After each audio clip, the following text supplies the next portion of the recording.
Ladies and gentlemen, welcome to the second day of the Atlantic Dialogues. Please take your seats. The session will begin now.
Ladies and gentlemen, welcome to the second day of the Atlantic Dialogues. The first session of the day, entitled Rethinking Strategic Maritime Corridors as Global Commons, will now begin. Please welcome to the stage our moderator for this session, Richard Louis, anchor and journalist at NBC News and MSNBC. Yeah. Sabah al-Khor, and welcome. Day 2. How's everybody feeling? Well, you remember from yesterday, day 1 highlighted shifting north-south power dynamics. That was one important theme from yesterday. The crisis of multilateralism, which seems to be a dominant conversation over the last decade. So we continue that very thought. The importance of technology-driven competition, all of which now, of course, as we are sharing together at Atlantic Dialogues, this very idea of how it may shape, for this conversation, the Atlantic Maritime Corridors and how they function as or fail to function, and we want to get your thoughts on this, as global commons. So welcome and good morning to our third plenary, Rethinking Strategic Maritime Corridors as Global Commons. And we have a very esteemed group of discussants that will join us today. Please welcome first Abla Abdellatif, the Executive Director and Director of Research at the Egyptian Center for Economic Studies in Egypt. Good morning to you. Also following Abla is Ambassador Ahmed Reda Chaimi, Head of Mission of the Kingdom of Morocco to the European Union. Sir David Liddington, Chair, Royal United Services Institute, also former Minister for the Cabinet Office. Good morning. Erica Moines, former Minister of Foreign Affairs from Panama. Good morning. And now, as we ready ourselves on our seats, please do take a seat, and we have a short summary presentation for you. Your eyes to the screen, please.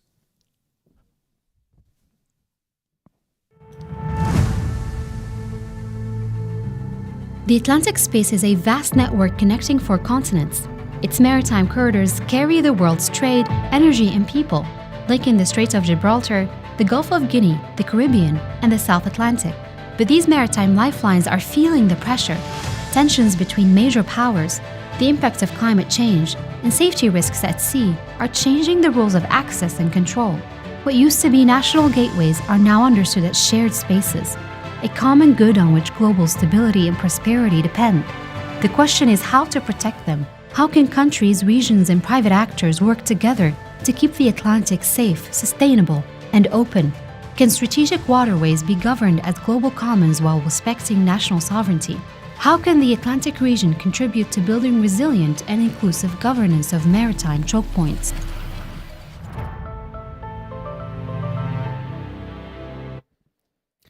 Well, I want to start with the topic of national security and military operations.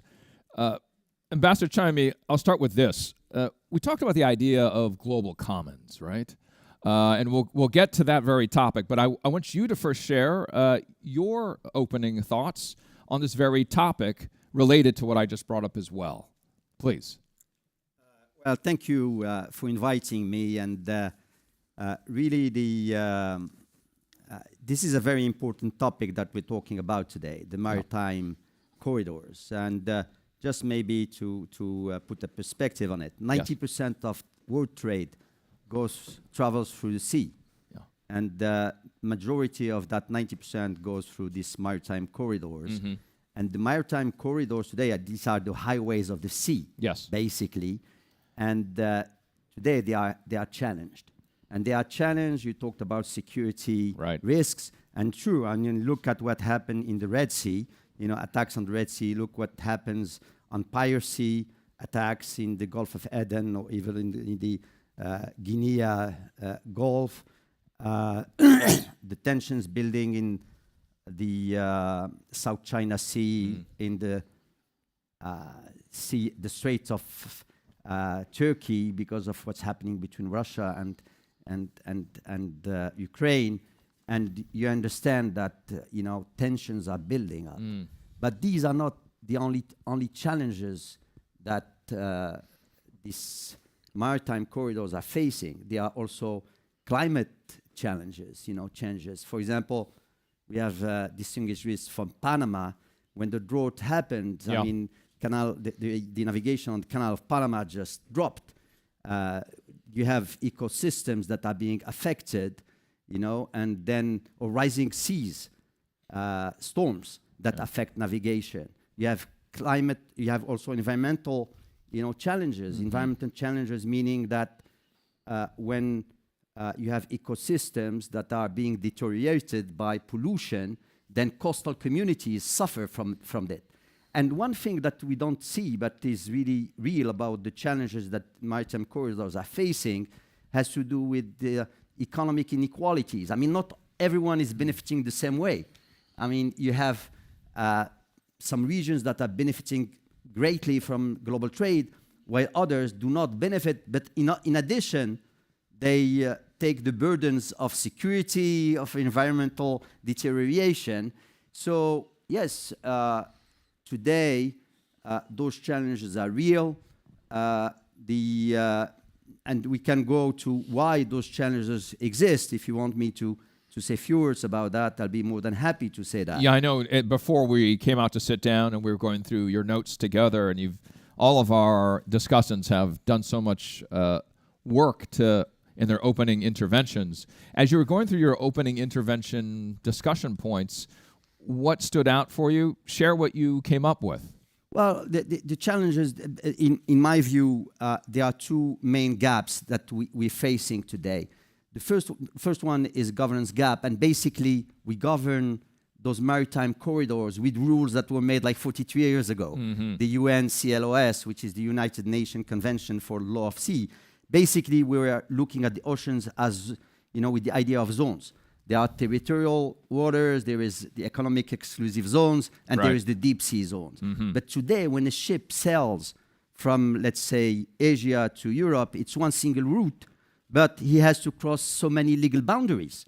So we have to rethink this governance and how, and in fact, it's the topic of today. Yes. The other challenge is really technological, and that is really important because today we have real-time information systems. We know where a ship is, but there is no predictive, systems. We don't know how the storm will affect the corridor. We don't know when congestion will happen. We don't know when security threat is emerging. How environmental, impact on navigation will be on navigation. So these are predictive systems that should be developed, and some experts call them digital twin, for major corridors, and that's really something that the world needs to come together. I'm making the song, the world needs to come together, and he will be singing later. Don't worry, and make sure that and here in Morocco, this is a very important topic for us. Yes. Let me give the perspective of Morocco because all my colleagues here are from different parts of the world. I mean, we're facing the Atlantic Ocean. We're facing the Mediterranean coastlines. It's 3,500 kilometers. So the Strait of Gibraltar is one of the busiest, Yes. strait in the world. And when you're looking at that, and we are every day we see that stability in the ocean is so vital to economic and social well-being. If you take Tangiers Med, that's a very interesting example, where basically it's the largest port today in the Africa, one of the top 20 in the world, connecting more than 70 countries, 180 ports. By strategic investment, digitalization, collaboration, cooperation, international cooperation, it has demonstrated that we can boost national competitiveness, but also global, connectivity. And this shows that no country can does it by itself, no matter how powerful it is. These maritime corridors need shared collaboration, but of course, it should be grounded in sovereignty for sure. But what we need is cooperation, and basically what we need is really to treat them as global commons. Thank you so much, Ambassador, for that opening intervention here with the perspective from Morocco, and not too far away perspective from Egypt. My good friend Abla, please, your intervention. Good morning, everyone. I'd like to thank, of course, Atlantic Dialogues for inviting me to this event, and I think I have to thank the audience as well, because we did not expect to have so many people for the first session talking about the maritime corridors, so you deserve a clap, actually, as a matter of fact. There we go. For You yourself, deserve a clap, all right. All right. In my opening statement, actually, when I looked at the session, it's focusing on the Atlantic Ocean and the relation, the one that's connecting the 4 continents. And then coming from Egypt, I thought immediately of another waterway, one that is not natural, it's an artificial waterway, which is the Suez Canal. And what the Suez Canal does, it's not in the session as focus, but I think it's very, very relevant, because it is connecting the same 4 continents to the 5th continent, which is actually the biggest in the world, which is Asia. Asia, we are talking about 60% of the people in the world are living there. 40% of the trade is taking place there.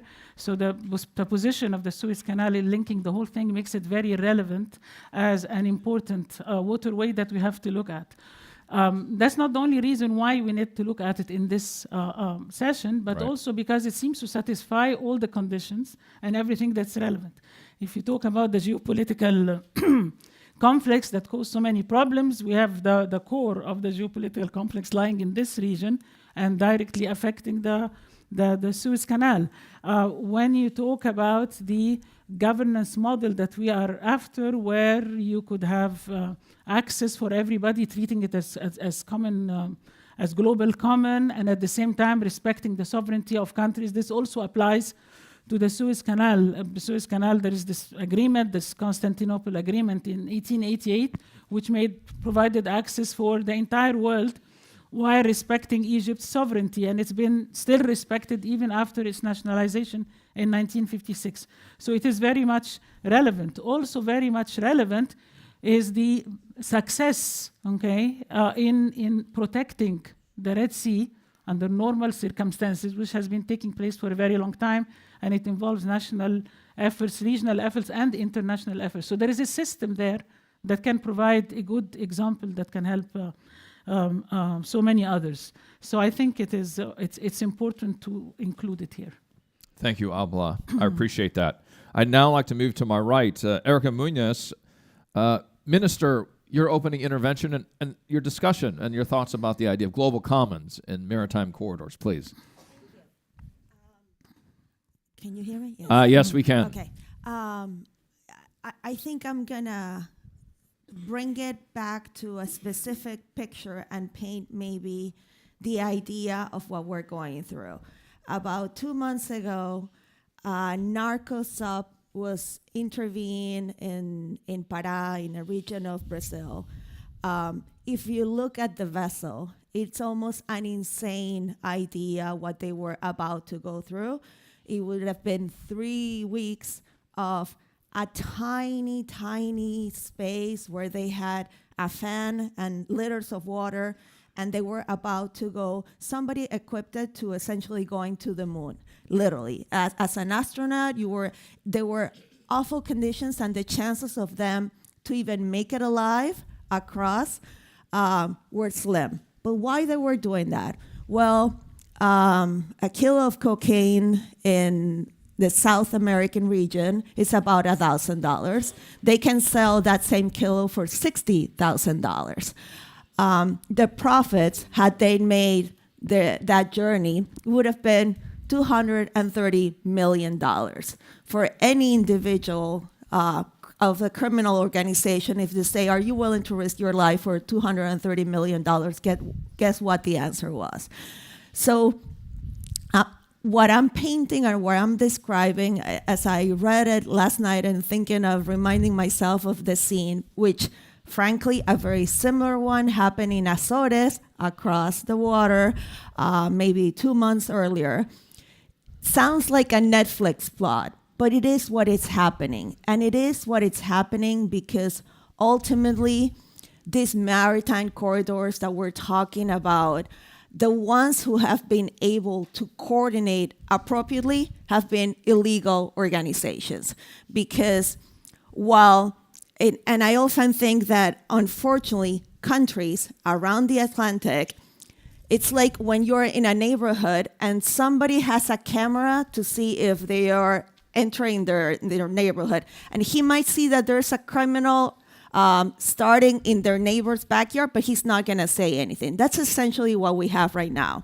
There are powerful countries that have these amazing cameras and can see what is happening in others, but they just choose only to cover or to take care of their own backyard. And who's taking advantage of this? Criminal organizations who've become the largest, most cooperative organization, unlike governments. And what is the biggest stress test? And as it was mentioned here, the geopolitical tension. Because this is no longer, I'm not going to share with you. I'm actually suspicious that if I give you my intelligence, you may use it for other power dynamics. And this continues and continues. So I think it is really important. I just mentioned drug smuggling, but we could go into illegal fisheries. On the West Africa's, 11 billion gets lost a year.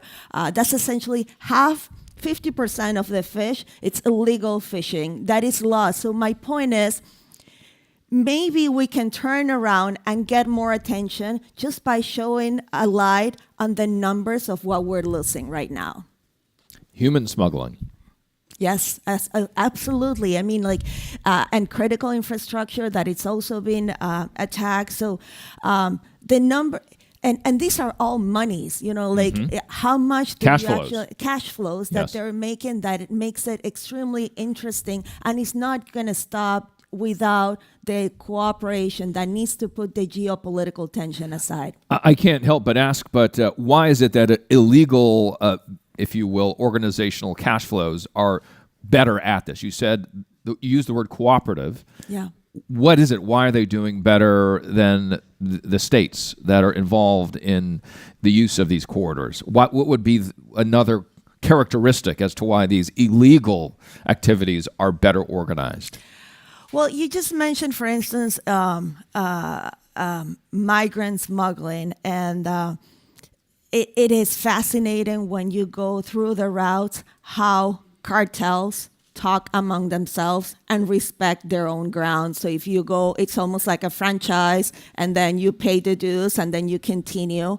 My point being, with their opportunistic approach of we just want all to share the pie, they've been better and more effective than governments caught up in ideologies and not moving forward into a true shared intelligence strategy. You did invoke media and Netflix because that overlay says they don't get along, right? Mm-hmm. That overlay says they fight each other. But in actuality, what you're describing to us is that's your fifth of the pie, that's your fifth of the pie, that's your fifth of the pie. And Sir David Lidington, I was not implying that you were head of a cartel at all here, but that was my segue to you for your opening intervention and your slice of the pie. Thank you. And actually, if I can go straight, take up the point the minister made, and I think that these criminal enterprises, first of all, are every bit as sophisticated and well organized as legitimate limited liability companies worldwide. And these are enterprises which don't have to report to shareholders' meetings, that don't publish annual reports or environmental sustainability reports. They don't, unlike governments, have to answer questions in Parliament or accept transparency about their operations. And they will always seize the opportunity for extra profit from criminality ahead of regulatory processes which even in one country, let alone internationally, take time and due process in order to bring into effect. So we have to be ever vigilant and alert and as fast moving as we can be to deal with them. The points we made already about the importance of the transatlantic corridors to international trade is well made important, as is the use of those corridors by criminal enterprises. And I'd add to the drug cartels, the people trafficking cartels, and that is real and that is transatlantic. The piracy that we are seeing, to some extent, the Caribbean, but Gulf of Guinea, there's a real plague there for legitimate traders and governments in that region. But I would add subsea cables. Something like 95% of internet traffic is carried by cables that go underneath the oceans. And our societies and our economies are ever more dependent upon the reliability of those internet systems and therefore the security of those cables. We know in Europe that Russia in particular, some evidence about China, but Russia in particular is mapping exactly where the cables run and where they land. There have been attempts at sabotage already as a result of geopolitical tensions the minister mentioned, but it doesn't have to be sabotage. Last year there was a subsea landslip, a rock slide, which disrupted things like payment systems in about 16 countries in West and Central Africa for a couple of weeks, doing real harm to small scale as well as large trading operations there. Now, if you think what could be done about it, I mean, my gut instinct would be to say, please, let's not think that this is going to be addressed by summoning every coastal state around the entire Atlantic to a great conference where we solemnly debate it, issue communiques, have lots of arguments, and precious little action happens at the end of the day, except to agree on the date for the following year's conference. Better to work with coalitions of the willing. And I think back to yesterday's sessions here, and there's a lot of talk about, if you like, practical multilateralism, working with the reality of the world as it is. So the sorts of things that we might look at would be, where can we get countries to work cooperatively together in parts of the Atlantic basin against drug traffickers, against pirates? And if you look at the successful anti-piracy operations a decade ago off the Horn of Africa, it didn't just involve naval deployments, it involved working with littoral countries on the prosecution, detention, and punishment of people when they had been caught.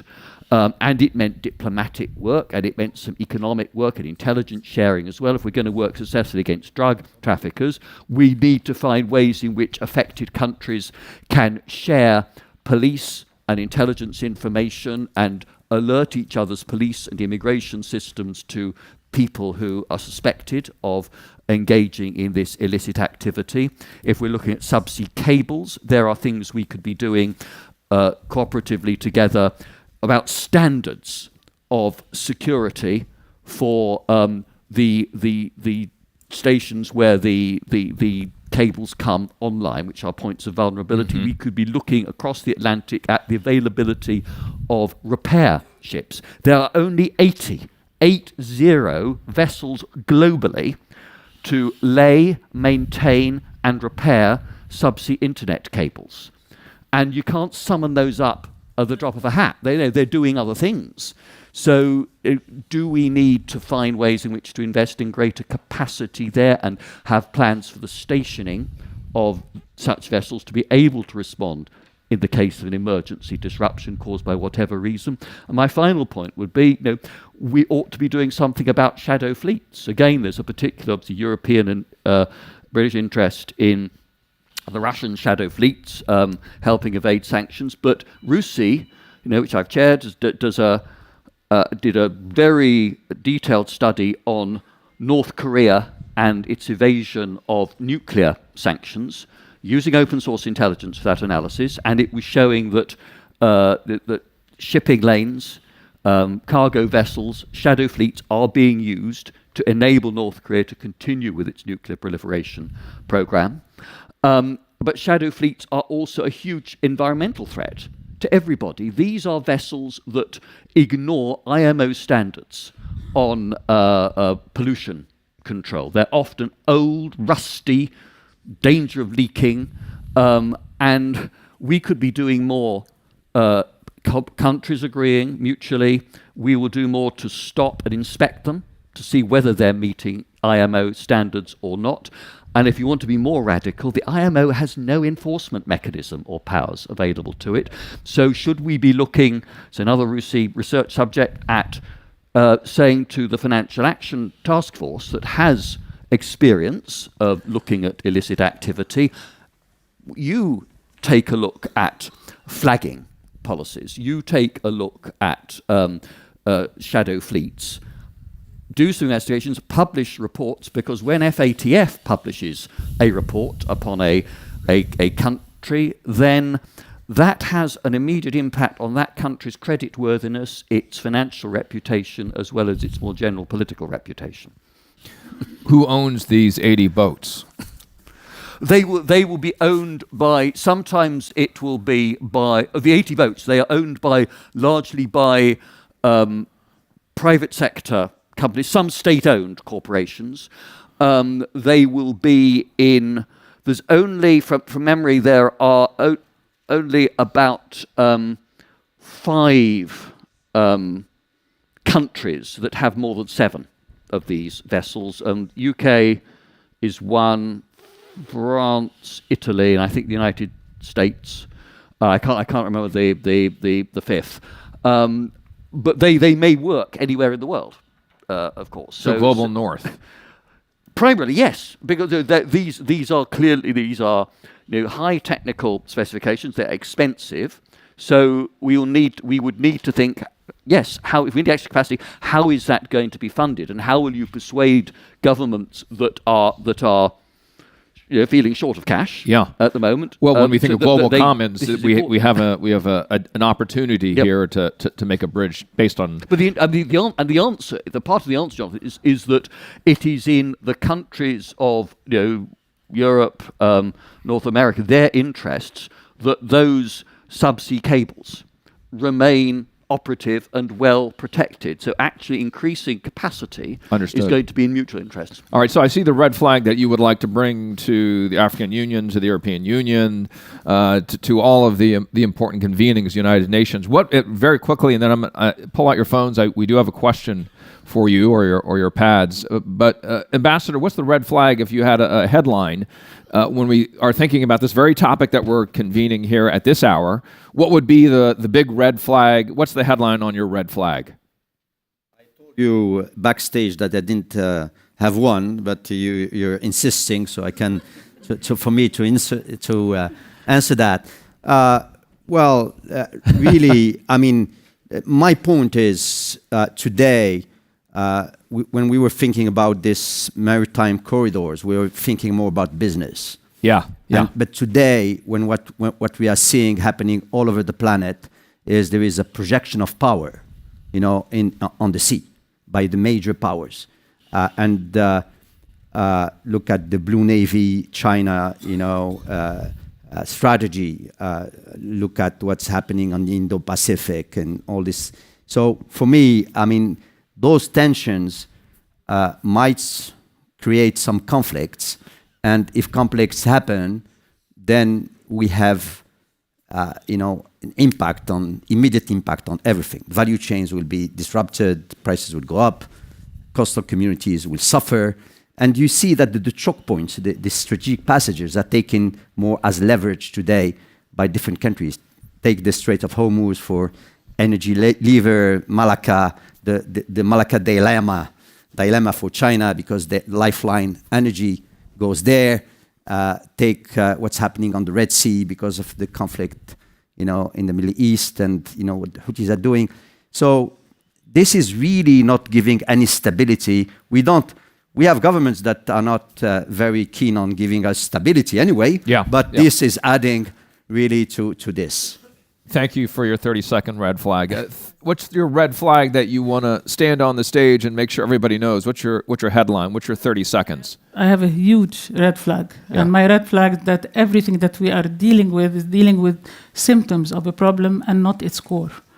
The core problems that the international system is not functioning right. This is giving the opportunity for the pirates and others. They see an opportunity, they grab it. We are focused on increasing the security, okay, on solving again the symptoms instead of going to the basics. The geopolitical situation is a problem, but it needs to be dealt with politically and not in the way we are dealing with it, involving resources and having more tensions between countries instead of dealing with them. I mean, I think the Middle East is an obvious example of that. You can secure the Red Sea a zillion times, you can secure the Suez Canal, you can do all sorts of things, but if you don't solve the core problem, which is the peace in the Middle East and the right of the Palestinians to the land, then things will never get settled. And not doing that means that you are wasting resources and you are going for inefficient solutions to a lot of the problems just to get around the elephant in the room. Your red flag. I think that we need to change the perspective, and just as the criminal enterprise have seen money at the end, I think governments will be the same. I think the more that we put a price and make people understand how much money is being lost on a daily basis, we'll get people on the table to come to a solution. See, the problem is that the risks that are enormous, because at the end, the arteries of the world are in the sea, are perhaps not evident. And what he was describing, for instance, on critical infrastructure, the idea of the risk sometimes seems remote. So we need to make it concrete for people to understand. Don't make this because you want to hold hands with others, but of your own interests. You bring up a very important point. So at the end of the day tonight, as we're sitting for dinner, what is the one sentence in the 15 seconds that you have with the person you happen to be speaking with that brings attention to what we're talking about today, the maritime corridors of the Atlantic, of the global South, and it serving as a global commons? What is the one thing you'll say as I bump into you that I will go, I need to focus on that because I have not? Is it exactly the economic point? I think that the criminal organizations are the only one treated in it. Did you know? As a global. Do you have a did you know? As you were bumping into me as well. I bump into a lot of people, evidently.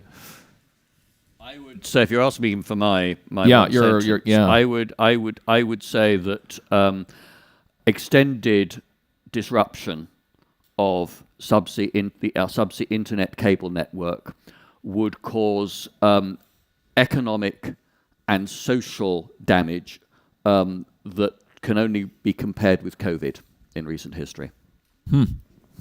You two already do you want to go again on this? And I bump into you and you're saying, hey, you better focus on this topic. Maybe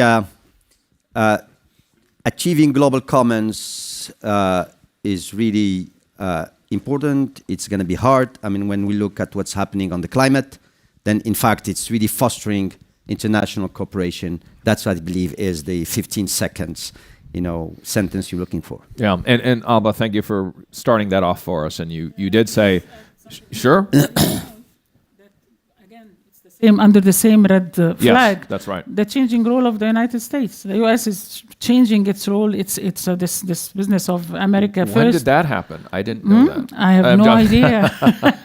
No idea. Did that? So really, it was a surprise.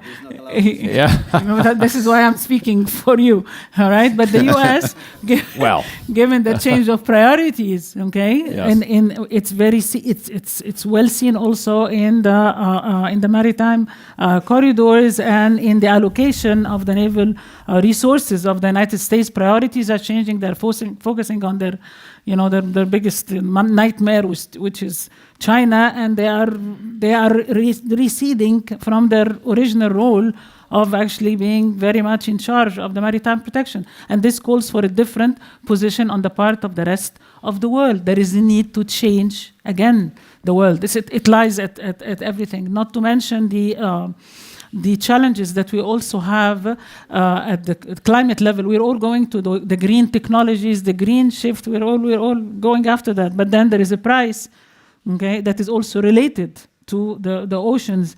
I mean, the minerals, the wealth of the minerals actually in the ocean. So there is the seabed competition there. There is a war that's taking place at the bottom, just like the wars that are taking place on top. And it's not regulated, and it's just left like that. And if we continue again to look at the symptoms and not the core, this is going to continue. And this is where the danger lies. Going for inefficient solutions, wasting resources because we do not want to deal with the problems.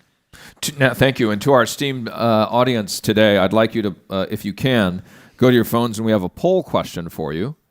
And this is related to where you might believe by 2030 the biggest maritime disruption risk. And I see some of you are eager students and have already begun to answer question one, and we appreciate that. By 2030, where is the biggest maritime disruption risk? And at the moment, we have more than half saying E, the Suez Canal, 25% North Atlantic cables, and then coming in third at the moment is the Panama Canal, the Straits of Gibraltar, Gulf of Guinea after that. Well,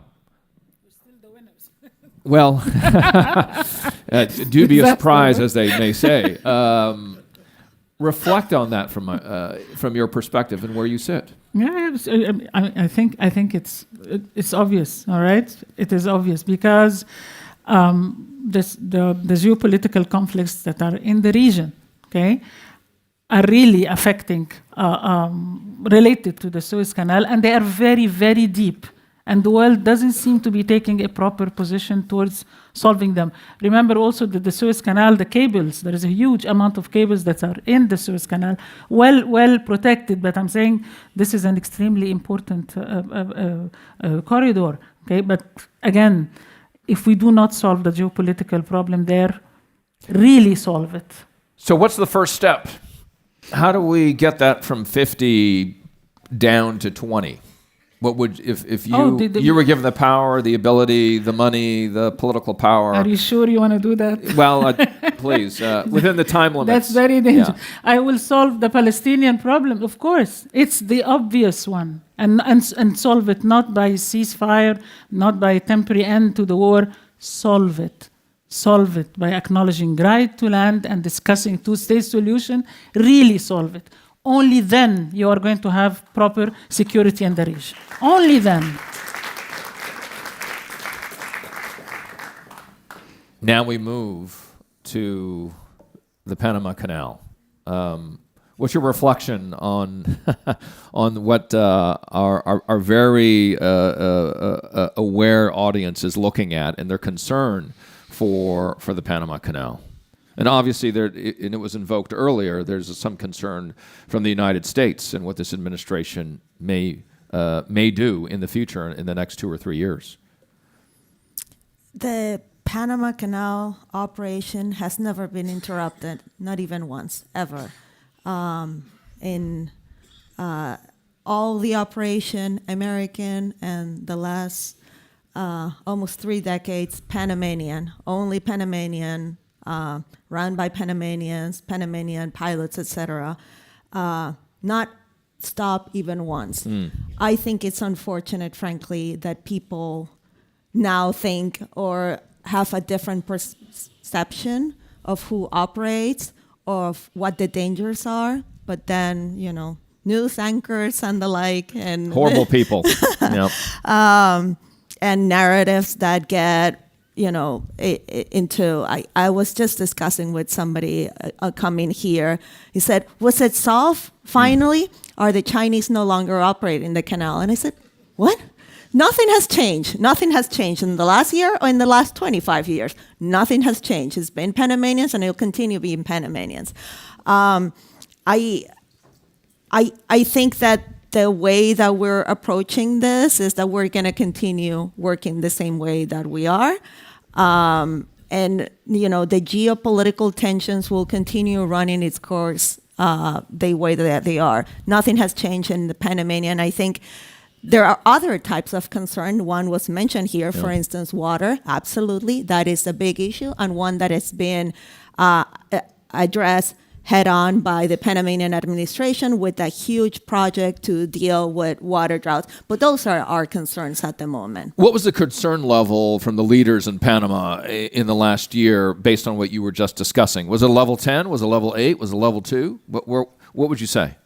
I think there was a great deal of concern. Obviously, I have to be honest. I mean, you don't get threats normally, especially not by big powers as the way that we did. Generally speaking, no. And frankly, coming out of the left field, like unexpected. So I think a lot of concern, not even, I think, clue of what is the right or remedial action, because there was nothing to be done at it. So was it 10 and at some point?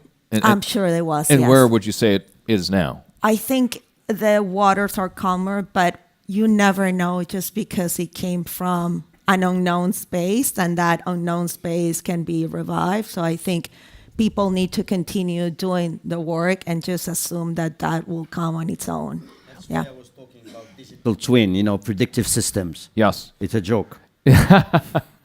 Well, you never know. No. You never know. Can we bring up again the results of that, and then please reflect, if you can, Ambassador, from the Straits of Gibraltar, and we were just talking about the region, and where did the numbers end up? Very low. Strait of Gibraltar, correct? Yeah, Gibraltar and 3.9%. yeah. Well, for sure there are thousands of vessels that are there. The good news is that they are very sophisticated, what we call the VTS, Advanced Vessel Traffic Systems. Yeah. And this is collaboration, great collaboration between Spanish and us.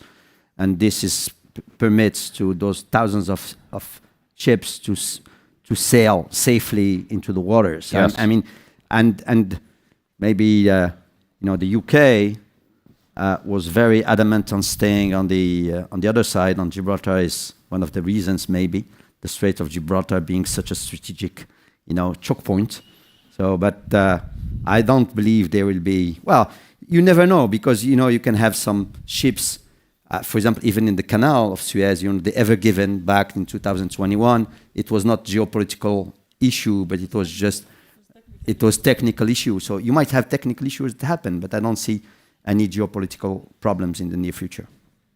And I think what you've got in the bar chart is the two areas singled out are the two where geopolitical tensions have been most conspicuous in recent months.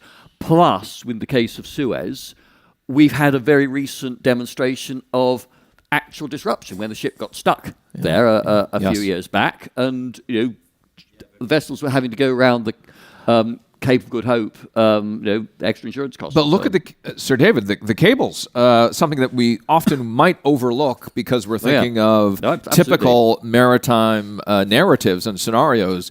That is, up with the Suez Canal, as you brought up. Good. And I'm pleased to see that, because I think that it's only when you sit and reflect on it and how fast our societies, and not just the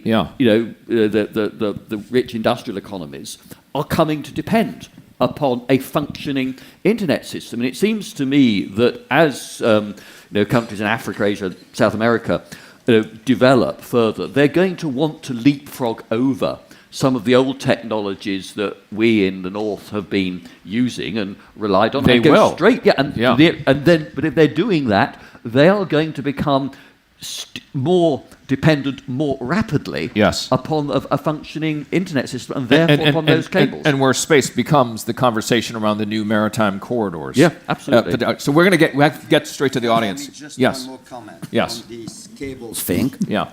I mean, it's because there is the Pact for the Mediterranean that was just announced by the European Union with all the countries of the south of the Mediterranean. That's the next roadmap. And one of the topics is really maritime security. And definitely maritime security, the cables is a big topic in it. Very, very good. I need to move on to the poll and then to the audience. And as a opener to our audience reflections and questions, this is our second poll question. It is on a scale from 1 to 5, how good are today's rules and agreements, if we can put that up on the screen, at protecting key Atlantic sea routes as a shared global space? 1 not being good, 5 being very good. If you could go to your phones and your screens, again, that question, how effective are today's rules in protecting Atlantic sea routes, all that we've discussed so far. And as you enter your thoughts on that, what's your thought? I'm going to go to the audience shortly. About how the rules these are numbers. fixed. These About numbers. those numbers. Yeah. Well, it's like the French Slightly effective. public, the French distribution of opinions. I mean, there is no really a strong opinion that emerges. Basically, if you ask me my view, today protecting the Atlantic, protecting sea routes are not very effective because we don't have the right governance. And I talked about that. IMO sets the rules for the high seas, but every coastal country has its own rules. Very good. And we should get all this coordinated data sharing and all these kind of things. That's what I believe. Since you've invoked the French, anybody from France who would like to ask the first question or who has a lamentation to share with us over here? Very good. Dominique. Oh. If you could just say your name. You can stand. Okay. Thank you. Nuno from the Atlantic Center, and thank you to bring the subject for my playground anyway. And we talk a lot of threats, risks, and that bring together all of us working in this Atlantic space. And this is the good example of multilateralism working, because it's an issue that touches everybody of the coastal states. But I will want to bring, and I vote for other areas of this space, this looking for the future. What's happening with the Arctic routes, and what will be the impact of the Arctic routes on Suez Canal, on the Panama Canal and the Suez Canal. That is one. And the other ones is, of course, subcables and the importance of risk mapping. Because we're talking about Baltics, we talk about 62 average depth, and for a Navy guy, 62 meters is something that we touch with the hand. And the North Sea, 110 meters, another way. A little bit difficult, but we go there. So I think the risk mapping is also very important on this. And finally, flag states. How is, because you talk about shadow fleet, what is and we talk about laws, how to see this, and I would like to hear all of you about the flag states. All right, to our discussants, thank you so much. I'm going to get 2 other reflections first, and then I will get your responses to that. Is there an African perspective? Oh, you're standing? Oh, please, okay. Thank you very much indeed. I would like to build my question on the distinction made by the ambassador of Morocco to European Union, Ahmed Reda Shami. He rightly said that there is a distinction as to maritime corridors between business and power issues. And I think the question is maybe the interaction between both. The lack of security can lead to very clear-cut issues that was addressed, like the comparison with COVID and internet or the Suez Canal. But there's also the gray area issues. What when the security is half security, and then, of course, powers can play a role, like we see with the Hutus, for example. So what do you think about that? Your name and where you're from? I'm not from Africa, I'm sorry. I'm from, That's okay. But I'm from France. I do what I can. Yes. I try to improve it, but thank you very much. No apologies needed, my friend. I was only asking. All right, the two great questions to our panelists. Who would like to go first? So, David, should I say a bit about response to the challenge? On the Arctic, there's no doubt that as the Arctic ice retreats, the passage around the north of Eurasia is going to become more easy to navigate. That's going to have an impact upon trade patterns because it will open up a trade route that doesn't currently exist. But it will also make for significantly easier access by both Russian and Chinese naval vessels and the spy vessels, looking at cables and so on, into the North Atlantic and the northern approaches. And I do think that European Atlantic countries are going to be thinking of the Atlantic corridors, as embracing the northern approaches and the high north, as well as what here we spend most of our time discussing about, so the North and South Atlantic as conventionally described on maps. So I think there's a really big set of issues there. On shadow fleets and flagging, I think voluntary agreements can do a great deal. I mean, Panama has, I think, deflagged about over 200 vessels in recent years that were failing to meet standards. The problems are that there are some jurisdictions that are still very ready to offer a flag, and the under IMO rules and UNCLOS, it is the flag state that is supposed to be responsible for ensuring that vessels flying their flag meet the relevant standards of seaworthiness and not being liable to pollution and doing legal business and so on. Often the operational side of the flag registry of some of these jurisdictions is itself contracted out to a private company that is located in a different country altogether.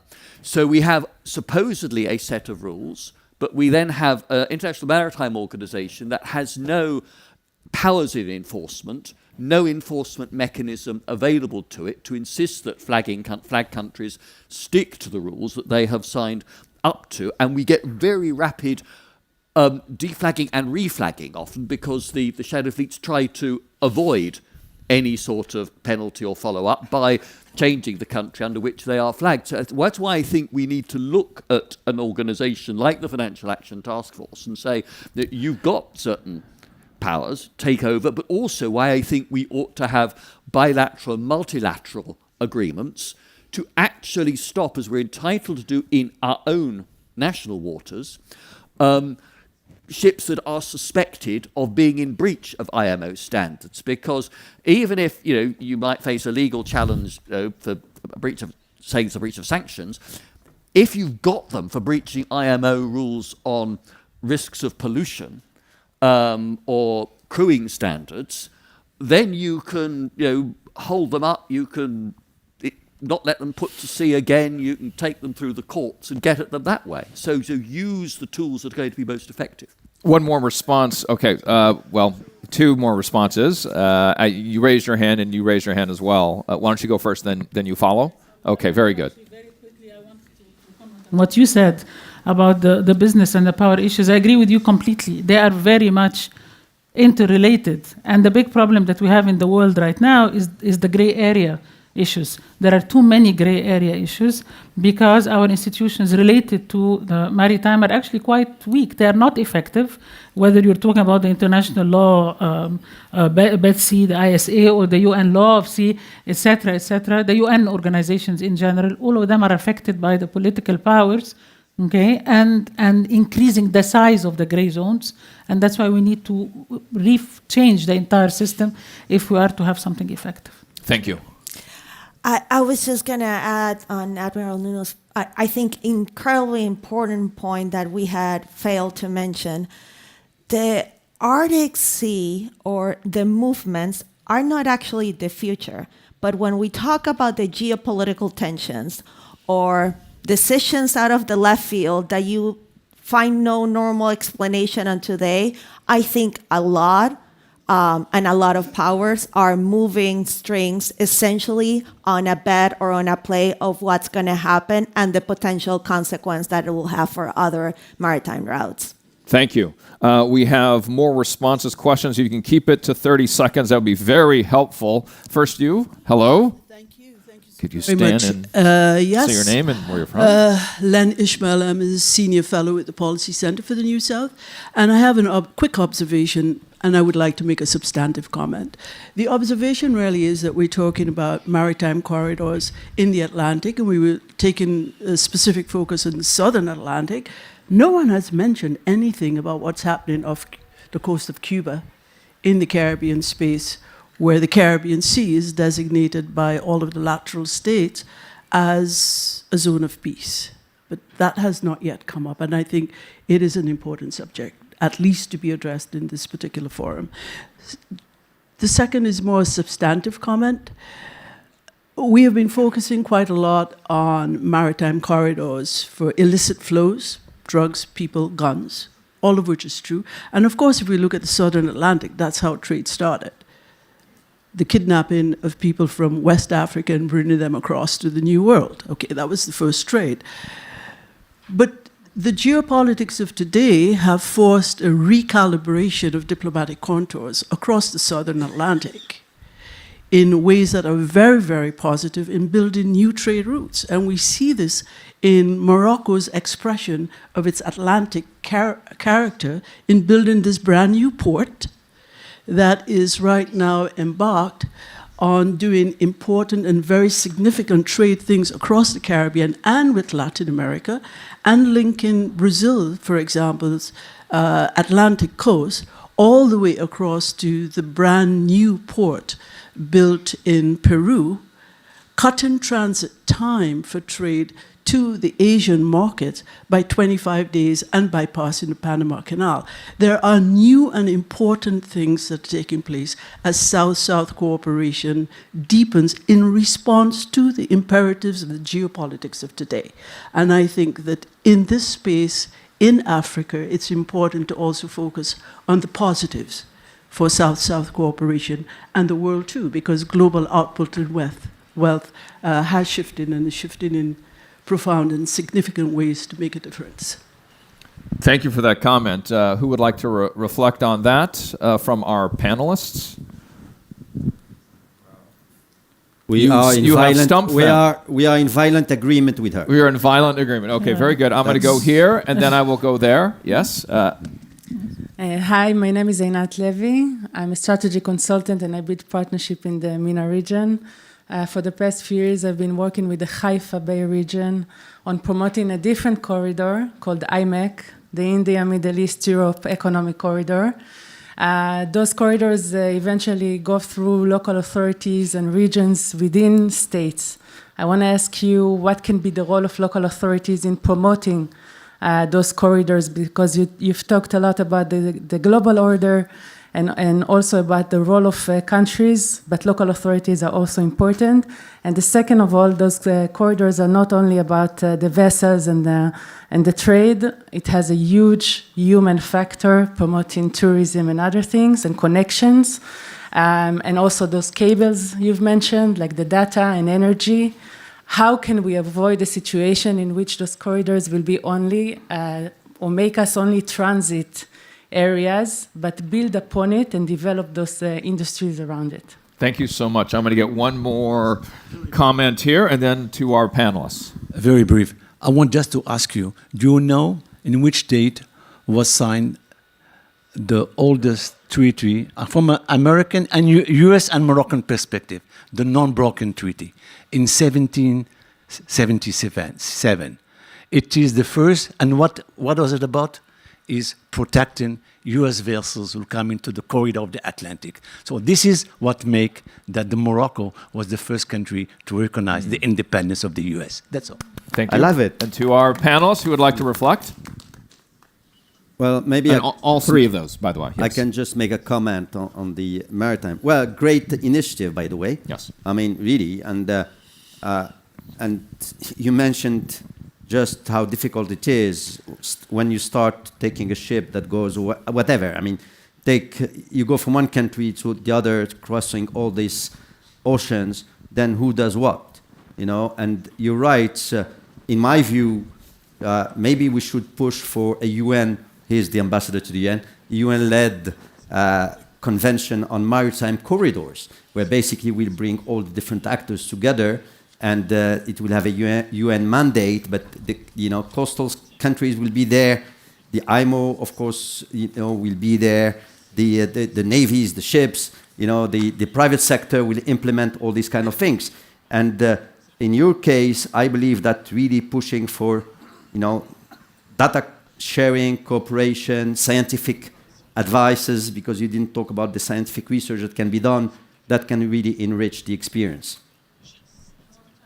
About IMEC is a very interesting project, and we have a lot of interest in it as Egypt, because actually Egypt needs to be part of it. IMEC emerged because of the geopolitical problems in the region. This is how it started. Okay, as an alternative route that combines maritime with train transportation and road transportation. And it started off as the concept was signed like 2 or 3 years ago. At this point right now, it is being discussed and revisited because it needs to be a network and not just going from Europe to Haifa and then down to Saudi Emirates and then to the rest of Asia. It needs to be revisited, and it's also very as important as it is as a project involving lots of investments and roles by national authorities, etc. It needs to be looked at in a scientific way, okay? Because comparing routes that combine different ways of transportation, okay? Multiple handling is actually quite costly, and it's being compared right now to direct maritime corridors, which like comparing apples and oranges in a way that is not very, very correct. It's worth a lot of studying, and Egypt has on the table a proposal to have Egypt join this because we actually have a railway system along the Red Sea, okay, that can take ships from Europe all the way down, and it would not pass necessarily through Israel, and it would not pass through the Suez Canal either. So it's avoiding the geopolitical problems, tensions right now, and it's a lot less costly in terms of capital investment. I can talk for hours about that, but I'm saying it's very important because it's being sold as a political project. It needs to be assessed as an economic project, because at the end of the day, businesses are the ones that will benefit, and businesses are going to go for the cheapest trade route. So you can invest forever there, but if you regain security and peace in the region, maybe no one is going to use it very much. I'm going to move to the final 2 comments here. I'm going to start here then back to, I have it.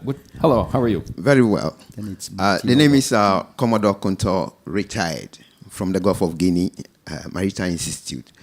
You rightly asked for the African perspective, and specifically I will come with the sub-Saharan African perspective. And talking about corridors, we've all been talking about drugs and all those things. But what concerns us most is the most deadly corridor you have across the Mediterranean. Human beings are dying in the seas, and it appears we are not. It's not part of this discussion. People trying to cross to Europe illegally and dying. According to statistics, over 2,400 are dead already, trying to cross either from Morocco to Spain or from Tunisia and those places to Italy, Malta, and all those things. And I think it should be part of the discussion. what are the push factors which is allowing all these things to happen? I really Thank you. Thinking about that, please. Thank you so much. And one final. Yes, my name is Salim. I'm a former director of Libyan Intelligence Services. I want to connect what Her Excellency Minister Erika said in connection to what Ms. Abla mentioned. I think the exponential buildup of organized crime globally is exploiting the dysfunctionality of the global system. And this need from us to read what's going on globally in that aspect, completely different in the past. The transnational organized crime of today is not the transnational organized crime of the past. Today is more sophisticated, it acts globally, and is becoming more influential and poses a lot of pressure on this global system. For example, if you see how much the organized crime on the GBD level, you see that organized crime is about 7% of the global GBD. It's about $5.3 trillion, which is double the defense budget of all countries combined. Now, the organized crime is not only sabotage things or acting criminally on this aspect. Now, organized crime is affecting decision, making changes on regulations, and making a lot of pressure on political system in different countries. Thank you. Two 30-second responses from either of the four of our panelists, please. Who would like to reflect? Yes, I'll Please. start. I mean, I cannot leave that question unanswered. And you're right. I mean, there are so many people dying in the Mediterranean. It's just a shame. And people can continue to go there if conditions of living don't improve in Africa. And when I'm talking to the European Union, I'm telling them, don't just put walls. I mean, help to build wealth, generate wealth in Africa. That's the way people will start. Although 85% of African migration is intra-Africa. They don't want to go to Europe. It's just because maybe some of them don't have the choice. But if you take what happened between 2015 and 2023, search and rescue operations made by Spain and Morocco saved more than 632,000 lives. So that's why I'm saying, yes, people are dying, but countries are doing the job to save as many as possible. One more. Again, core versus symptom. People are dying because they are leaving their countries because of the push factors, bad economic conditions. So we need to work on ourselves in Africa, and the migration laws in Europe needs to change because they do need our young people as well. So they need the young people, and we don't have enough opportunities for them. So it needs fixing on both sides. It needs a louder voice from the South, and therefore it changing the system. That's the core problem.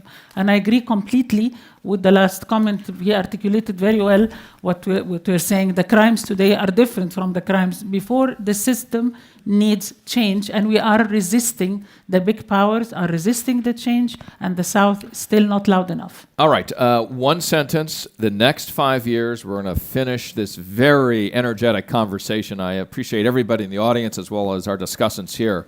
The one sentence about the next 5 years that we should be looking out for. One sentence.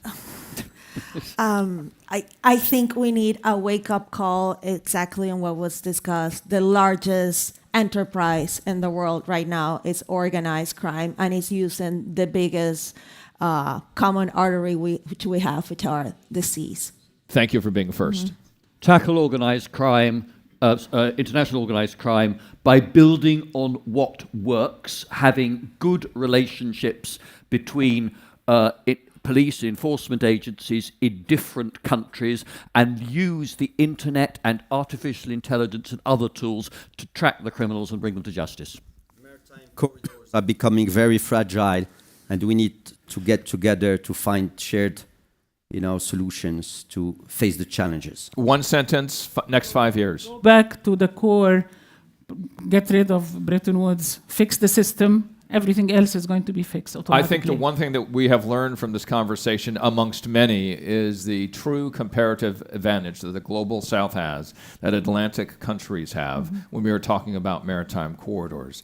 The core competency that exists in this part of the world that has now been exposed and discussed in ways I don't think we have heard in recent years. Thank you to all four of you. Thank you to everybody in the audience. Rethinking Strategic Maritime Corridors as Global Commons. Thank you. Panelists are asked to remain on stage for a group photo.